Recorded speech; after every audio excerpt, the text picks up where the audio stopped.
ఏ మానవుడు సర్వకాల సర్వావస్థల యందును నన్నే ధ్యానించుచుండును అట్టివాని యోగక్షేమములు నేనే వహించుచున్నాను.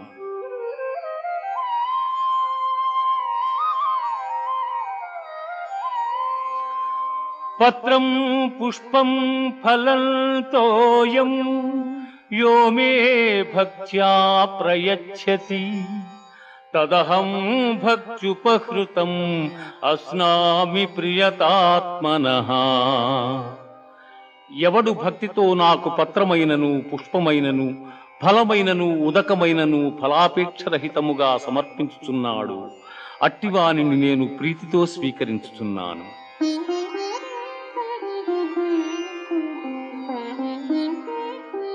మన్మనా భవ మద్భక్తో మజ్యాజీ మాం నమస్కురు మామే